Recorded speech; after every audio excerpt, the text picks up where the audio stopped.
What's up everybody, Matt Moran here for another weekly update. So I apologize this one is so long, but there's just, Geneva's like the biggest auto show of the year, so there's just tons to cover. I promise they'll get shorter here over the next few weeks and the rest of the year for that matter. So anyway, the first vehicle that was debuted officially, finally, is the Toyota GR Supra, but it's still a concept because this is a full racing version. That's why it's got the wide body kit, the huge spoiler, all the aggressive aero, stripped interior and stuff, but it does give us an actual official good look at the production headlights, tail lights. They're also saying it's the production suspension, but I'm not super sure about that because it does look far too racy. But anyway, the more interesting details are what came out. There was like a round table with journalists that Mr. Tada, who is the engineer, he's actually the same head engineer from the BRZ in '86. He's doing the engineering on the Supra, and that'll play into some of these decisions I'll get to in a minute here. But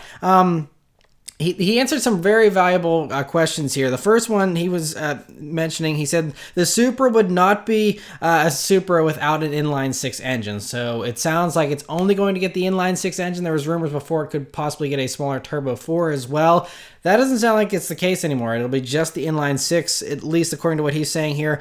He also said it should be fairly easy to tune, so they're already like planning this with the aftermarket in mind, which is very cool. He also said the Supra, he said Supra fans, he didn't feel like it was a requirement from them for it to have a manual transmission. He said that wasn't like very high on their priority list.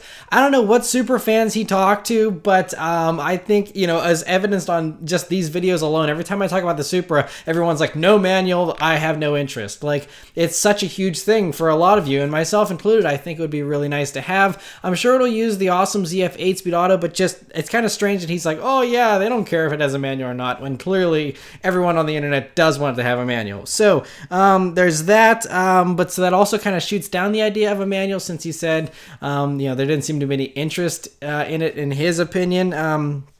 But maybe that'll be something they'll add later on down the road, since we know the platform supports it with the Z4 getting a manual. But other things here, he says it's going to have a perfect 50-50 weight distribution, and get this, a lower center of gravity than the 86, which really blows my mind, because the 86 and the BRZ, the engine didn't even come up to my kneecaps whenever I would stand in front of the car. Like, that's how low it was, and that's a boxer engine, which is a flat 4 configuration. So the engine is flat, therefore it can be nice and low in the car. So to have an inline-six with up and down pistons that is lower than the kneecaps in a vehicle like that, I don't know how they would do that unless they slant it maybe. I don't know what the deal is. They didn't give any kind of technical specs on the Supra, unfortunately, so we have no clue about the engines or how it's set up, or, you know, power numbers or anything like that. But speaking of power, this might be a little bit of a disappointment as well, because he said that he wants the car to be fun to drive and easy to maneuver instead of focusing on ultimate performance, which is basically the same stuff that he said about the BRZ in the 86, and we got 200 horsepower for the past, 5 or 6 years.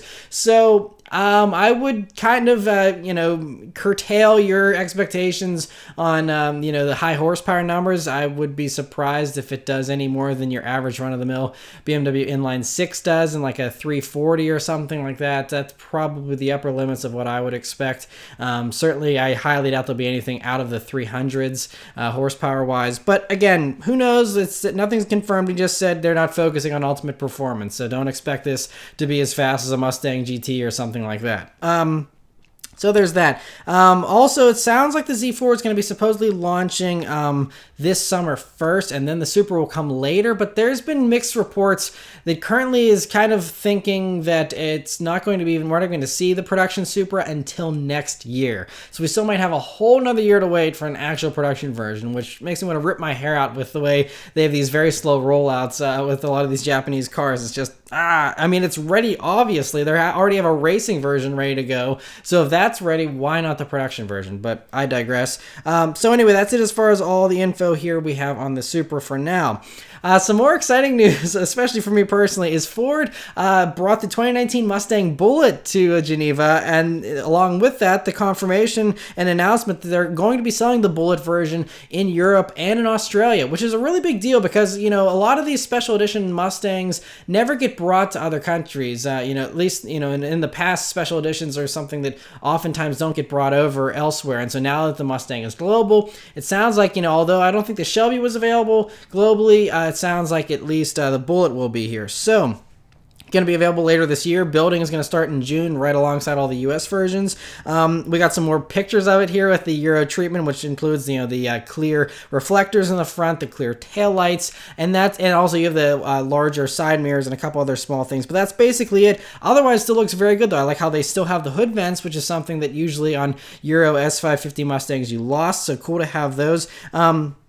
A few other cool things, though. Now, it's also going to still have all the same engine enhancements and stuff as the American version, so you guys get all that good stuff still over in Europe and Australia. But the two new interesting announcements that weren't made with the US launch that I would assume would also come over to the US version and we'd all get the same stuff is that it's going to have a B&O Play audio system. I think that's the upgraded sound system, the electronics package, which I will be getting, and I'm really excited about this. It's a 1,000-watt system with 12 speakers, dual voice coil subwoofer, which they say has deep crisp bass, and high performance three-way front door speakers for even better sound distribution. I think it's basically the same speaker setup as the current Shaker audio upgrade system that I currently have in my Mustang, but just maybe tweaked and has different internals for the B&O Play system, just the same mounting points for the speakers and stuff.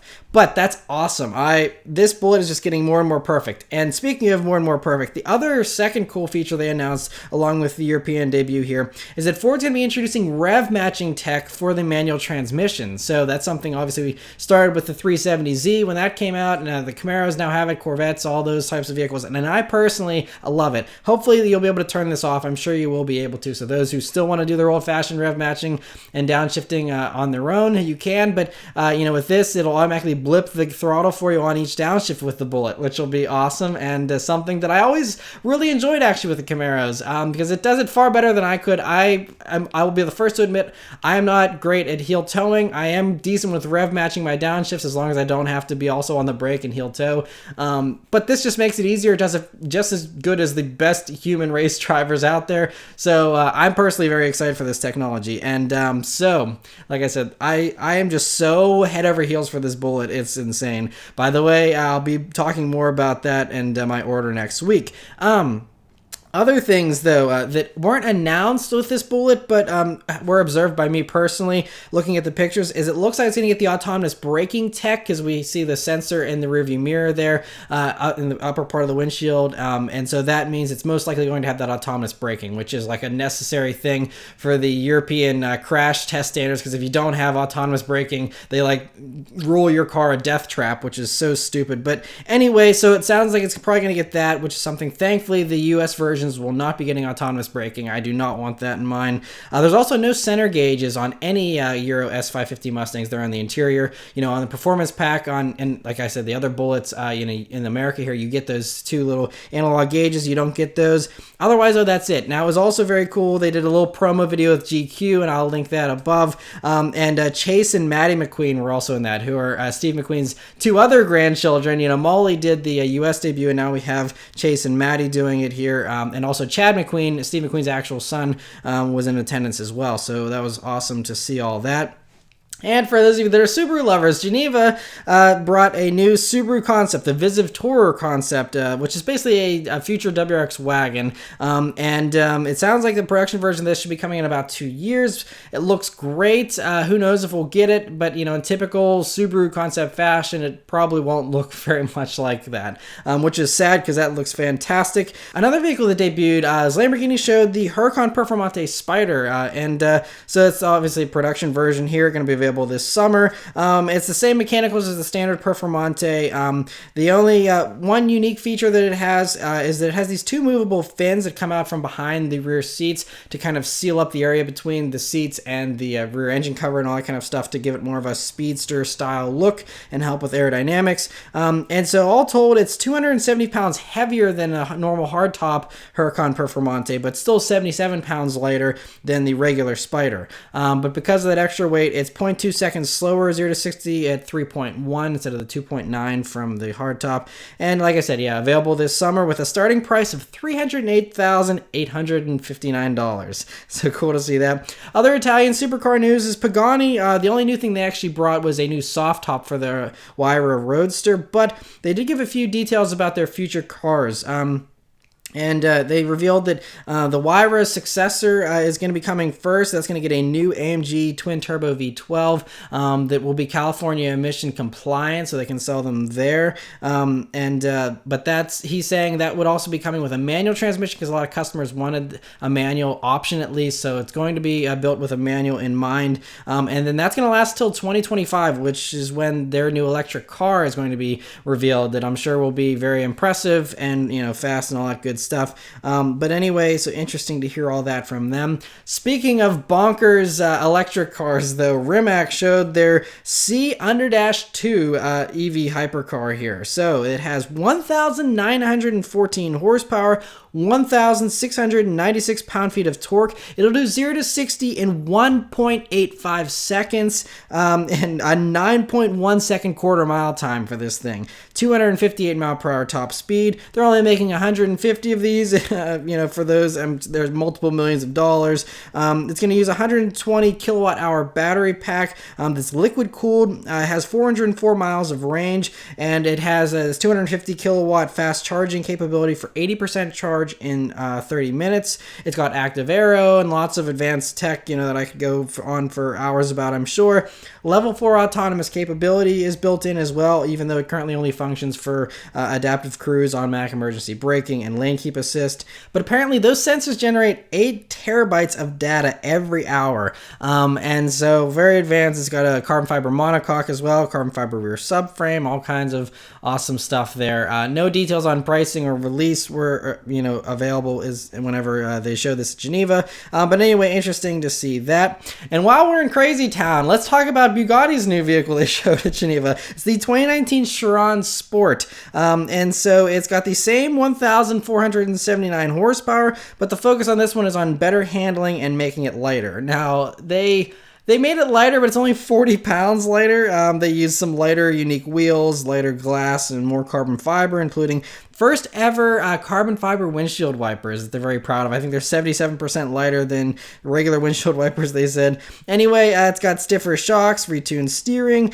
now has torque vectoring as well for the all-wheel drive system. It's 5 seconds faster, according to Bugatti, around the Nardo handling track over a regular Chiron as well. It's got this cool two-tone scheme like you see on a lot of Chirons, but on these, it's got the exposed carbon on the rear, and then you have your choice of whatever color on the front. And I'm sure if you pay them enough, they'll do any kind of combo you want. It's got other unique exterior things like this number 16 in the grille, which I think actually looks really cool. It's kind of a harkening back to the old, little racing cars and stuff like that. It's got some round exhaust outlets, which is another unique thing. On the inside, the unique stuff is it's got black anodized aluminum along with black leather and Alcantara. So these are going to be priced at $3.26 million, and they're going to be starting deliveries of these at the end of the year. So anyway, cool to see that. And there were several other crazy vehicles that were also shown here at Geneva. The next one here, it looks like a hovercraft, but it's actually the McLaren Senna GTR. The Senna was already very outlandish looking. This is just even more so. They're saying it's, of course, the fastest McLaren around any track ever, other than the Formula One vehicles. So as far as McLarens go, this is the best, of course. Never goes backwards, of course. It's always progressing forward. Slight bump and horsepower over the regular car is 789 horsepower, so now it has 813 for this GTR version. All that crazy aerodynamic stuff makes it makes over 2,200 pounds of downforce, but of course it's not street legal. But I mean, how would you even drive that thing on the streets? I mean, you would destroy that front splitter going over a pothole the size of a coin. So I mean, it's very, very, very crazy. $1.4 million price tag is also very crazy, and they're only making 75 of them, and I'm sure as of the time of me talking about this, they're probably already sold out. So anyway, interesting to see those. Another track-only monster was Aston Martin revealed the Valkyrie AMR Pro, which has the same basic formula with being lighter, more powerful, and more downforce. It actually has the same exact 2,200 pounds of downforce, just like the Senna GTR. Has the same V12 as the regular Valkyrie, but now has 1,100 horsepower. I think the regular one was like 1,079 horsepower or something.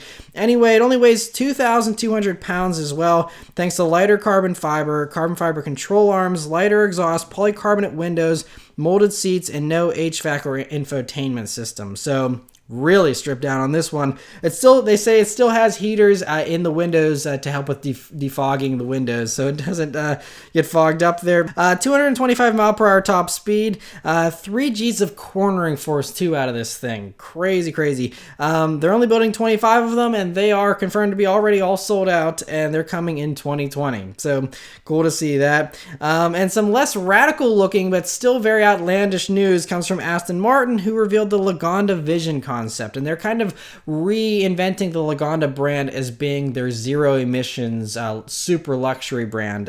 They want it to be what they're considering the first zero emissions luxury brand. I would argue Tesla's already done that, but whatever.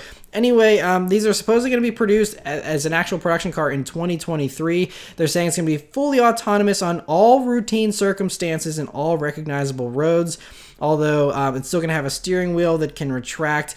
But an interesting snarky comment here by Andy Palmer, who's the CEO of Aston Martin. He's like, for owners of true luxury cars, autonomy has existed for over a century in a carbon-based form called a chauffeur.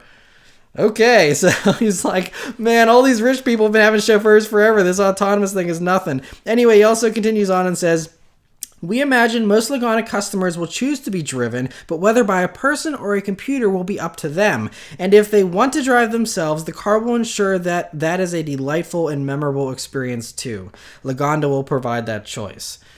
So at least you can drive it, or someone can drive it. But yeah, and other things here, since it has no engine to worry about up front, thanks to it being fully electric, you have more room in the cabin there, and the seats can actually be arranged so they face each other. And as far as the electric stuff goes, they didn't have any kind of details on the powertrain, except it's going to have a 400-mile range, supposedly, with solid-state batteries and an intelligent all-wheel drive system. So anyway, interesting to see that. For some actual more production news here, Mercedes has shown off the Mercedes-AMG GT 4-door coupe, which, as you can see, is a 4-door, but it's not a 4-door coupe version of the AMG GT sports car. This is actually based on the same platform as the CLS, which is the E-Class platform. So, kind of disappointing. I was expecting this to be like a true sports car, and in reality, it's just a slightly different looking CLS is basically the takeaway here. Now, it's a little more than that, but that's basically the whole thing. So it's like, what's the point? It's like they have so many models, and all the German companies are guilty of this, not just Mercedes, but it's like every little niche. Like anyone who wants a swoopy 4-door fast car can buy a regular CLS AMG, unless they're not going to make any AMG CLSs anymore. Then I could see this could fit into that. But again, why go to the trouble and all the expense? It's got to be expensive to make all these different production lines, all these different cars, whenever you could just have people buy a CLS AMG. Like, that makes no sense to me, but whatever.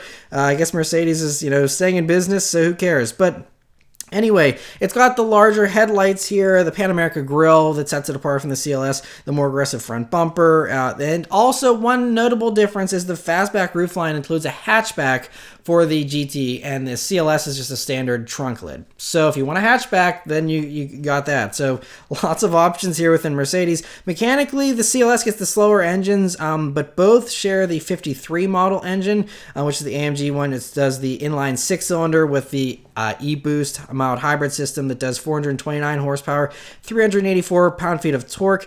So the AMG, now the GT 63, so now that's another really confusing thing, is it used to be the AMG, it had the GTS, GTC, GTR.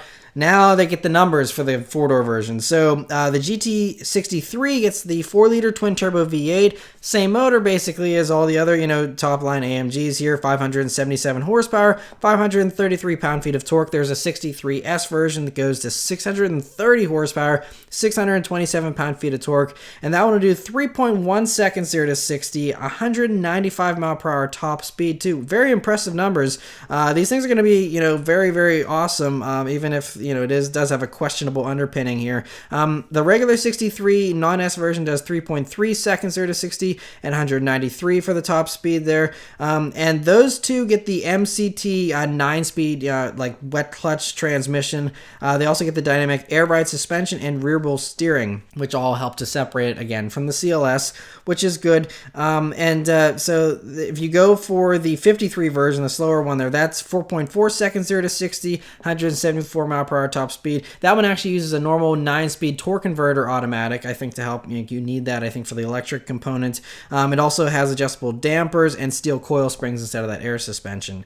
And they all come with rear biased 4MATIC all-wheel drive. And the cool thing, so the interior in typical Mercedes fashion is basically identical to any other interior from Mercedes of that class. But there is a new AMG Performance steering wheel that has these little touch pads, which aren't new, but the new thing is there's this cool new setup, so you can have these little color display buttons, and you can have those customized to different settings like your exhaust modes or drive mode, whatever. Speaking of drive modes, there's 6 drive modes, and each of them have 3 different agility programs, even beyond those 6 driving modes. So again, really, you get a really specific niche vehicle for a very specific buyer, and then they also have up to 18 technically different modes for that very specific drive setting. So it's like really pinpointing in, like, if you can't find a Mercedes you don't like, there's something wrong. I mean, it's just there's something for everyone here, it seems, as long as you have the money, of course.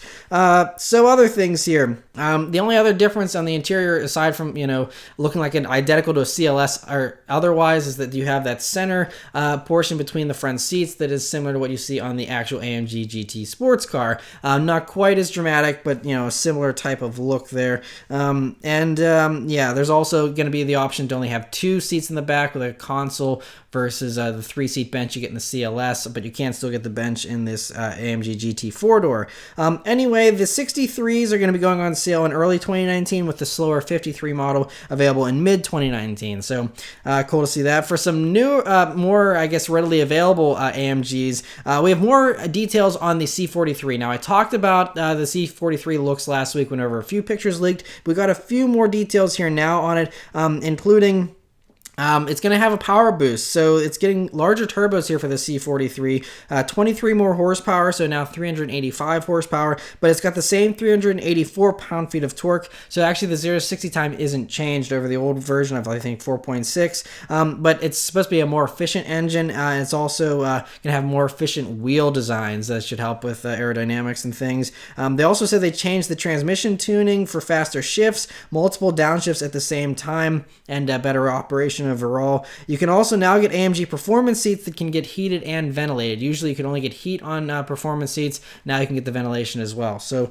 anyway, cool to see that. And BMW showed their fast 4-door coupe sedan, and that is the Concept M8 Gran Coupe. Now this is just a concept, not the production version, but it does look very good, again, in typical concept fashion. Hopefully it's not too toned down for production. Anyway, so no details were given on this at all, except that they said the production version of the 8 Series Gran Coupe and M8 Gran Coupe will be coming, and they'll be shown next year. Now, when we're going to see the regular 8 Series Coupe, I don't know, but hopefully sometime this year for that one.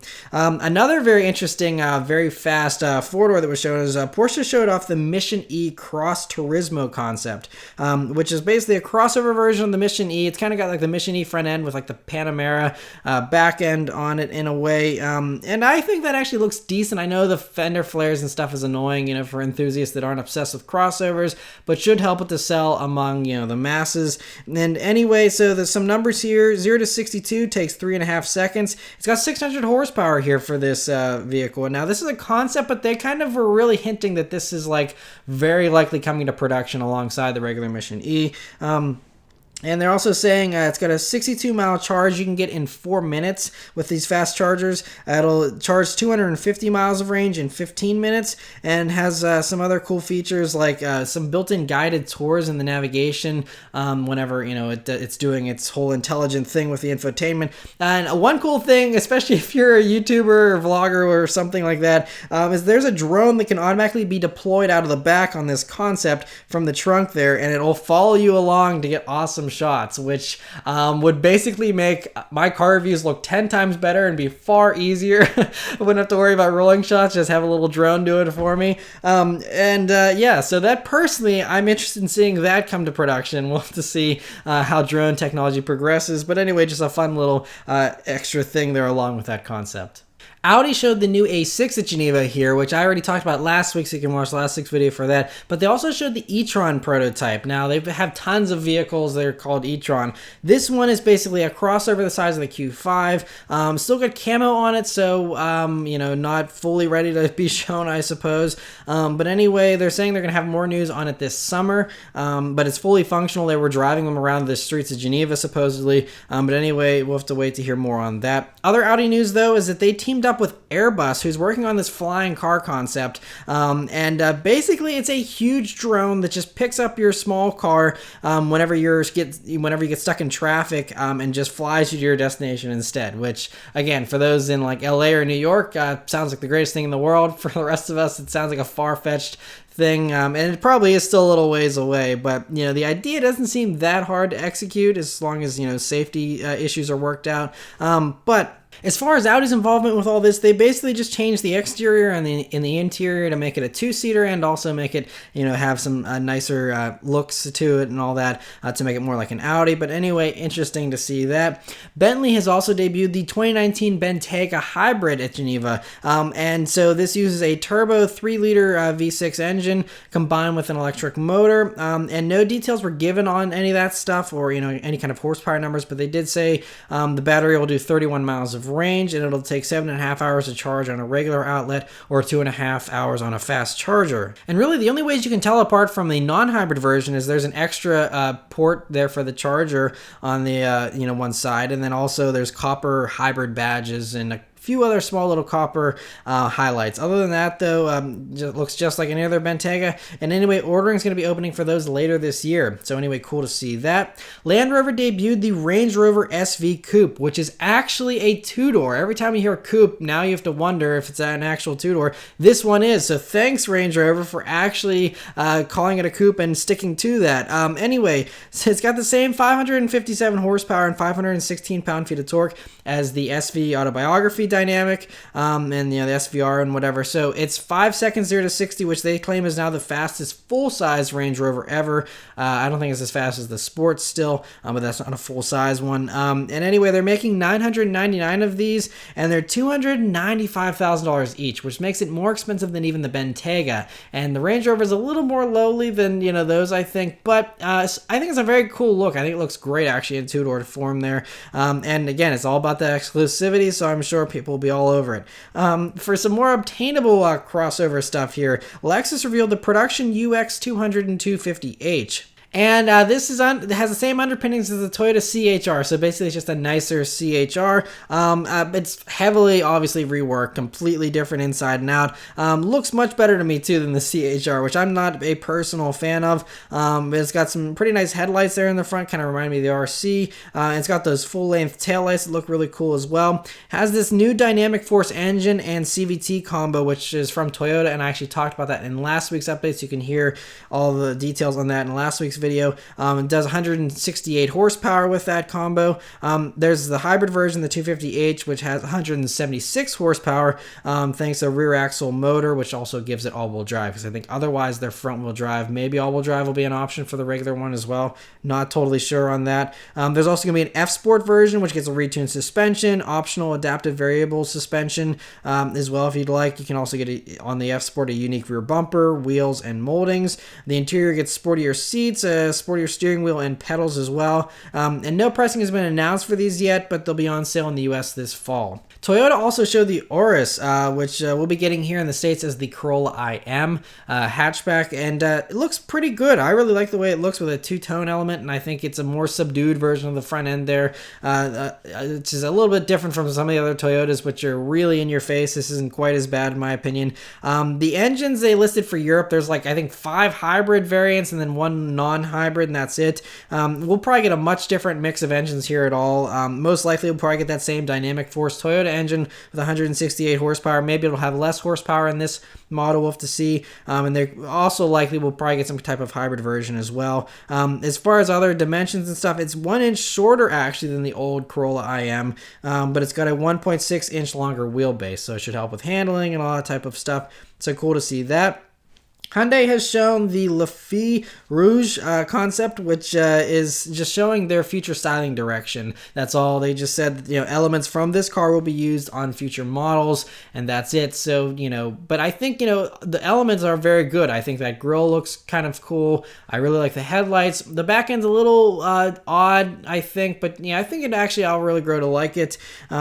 See how that takes on different forms for different shapes and whatnot. But anyway, looks pretty good. And so we'll have to wait to see that on future models. Volkswagen has shown the ID Vision concept, or Vision, with Z's instead. Anyway, that's a 400-mile range EV. Again, right in line with all the other EVs that Volkswagen is planning to release here in the 2020s. And so they also confirmed a production version of this car is going to be arriving sometime between 2020 and 2022.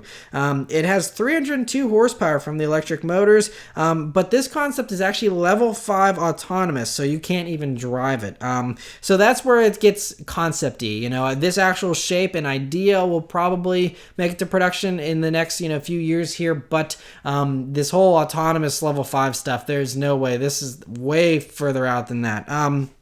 But anyway, what this concept has here is it's got no steering wheel, no pedals, and this very futuristic interior. So it's even so far that you can't even see what's going on in the car without these augmented reality glasses. Otherwise, you don't even know how fast you're going, where you're going to, anything like that. You need these glasses, which sounds non-futuristic to me, honestly. You think it'd be better just to have heads-up displays projecting stuff onto the dash instead of having to wear, awkward glasses. But anyway, and so other cool things. It has 8,000 illuminated pixels there in the front end for those headlights and whatnot. They can adjust to avoid blinding drivers or pedestrians, and can even project pictures to communicate with pedestrians. They use an example of a crosswalk. They would project onto the ground in front of a pedestrian and be like, here you go, walk in front of me, and stuff like that. So that's, interesting. And it could have some good uses, but also I could see that getting hacked and also being used for some more funny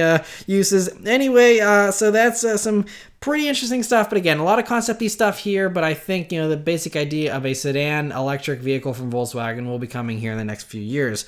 And something that sadly is not coming in the next few years, pretty bummed out about this, is Volkswagen, I guess their head of R&D was talking with Autocar, and he basically completely killed off the idea of the Beetle ever returning. He said they've done it enough. He's like, you can only do a new Beetle so many times before it's not new anymore. He's like, we're just killing off the Beetle. After this generation, I don't know how long this generation is going to last, but probably, I think they actually said that it might not make a return for 2019, but don't quote me on that. But it's probably not much longer because the Beetle just isn't selling. And there was an idea proposed of doing a fully electric Beetle on this new platform, and that apparently got shut down, supposedly. Now, this isn't 100% confirmed, but that's just what, this guy's been saying. And so it sounds like the retro model they're going to have is going to be the new Volkswagen Bus that's going to be all electric, and that'll be the, retro thing for the 2020s here from Volkswagen, and the Beetle will die off, sadly, which is really a shame, but, oh well. They have plenty of other electric vehicles to choose from here.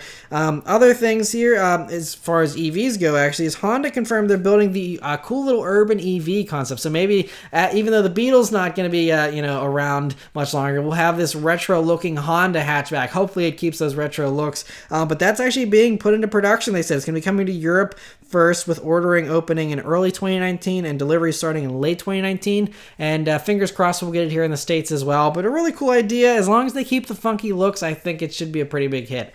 Another vehicle that right now is only coming to Europe is Mazda has shown the Mazda6 Wagon, which is beautiful, but unfortunately they're not bringing it to the States. But how can you blame them? No one buys wagons anymore unless they have tons of plastic body, aggressive panels put on them and, all this other stupid stuff. And so unfortunately, it's not coming to the States here, but it's a shame because it looks beautiful. And Autoblog actually floated the idea of lifting it an inch, giving it that a little bit of, extra off-roady trim, and selling it as like a CX-6 or something like that. And I think that's an excellent idea that Autoblog had. I think something like that would totally sell. We have Buick with the Touareg. It'd be a nice competitor for the, Subaru Outback as well, because there's really not that many vehicles in that segment. The Audi Allroad, which is way more expensive. If Mazda could come in with something like this and have it with all-wheel drive, that would be awesome. But that's the thing, is I think the all-wheel drive component might be missing, because the Mazda 6, I think they said they want to do an all-wheel drive version, but they can't find a way to package it. But if they were able to do an all-wheel drive, lifted wagon, I personally would wish it was not lifted, but for the American market, I think it would sell really well and be able to get us a cool, wagon from Mazda would be kind of sweet. But, that's just theoretical. As of right now, we just have this regular wagon and it's not coming to the States. Another thing about Europe, though, is they are not getting the turbo motor, unfortunately. They only make do with the current engines for the Mazda 6. Only us in America here get that new turbo engine. Other interesting Mazda news, though, is according to Auto RAI, which is, I think, some website in the Netherlands, they spoke with Mazda's European Vice President for Sales and Customer Service, which sounds a little lower down on the totem pole, not a high up executive. But anyway, this person said they're claiming that Mazda's making an electric car next year that's going to be available with a rotary engine as a generator. But they got pretty interesting with the details that makes it maybe a little more credible. They said the rotary would only have one rotor, though, and it's going to actually be mounted horizontally, flat, instead of vertically, which is going to be pretty interesting if that actually turns out to come to production. And he also said that this vehicle is going to be similar in size to a Mazda 3, but could possibly be a crossover. He didn't say it would be, just that it's possible.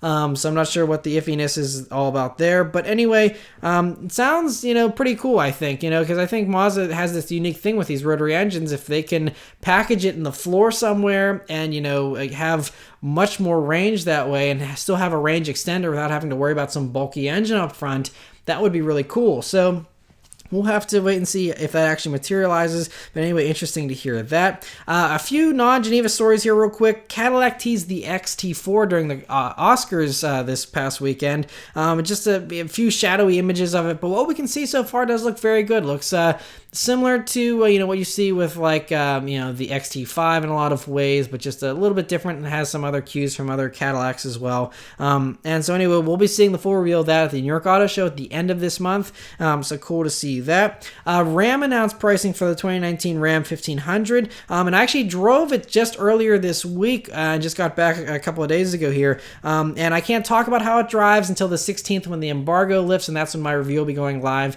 at midnight there on the 16th.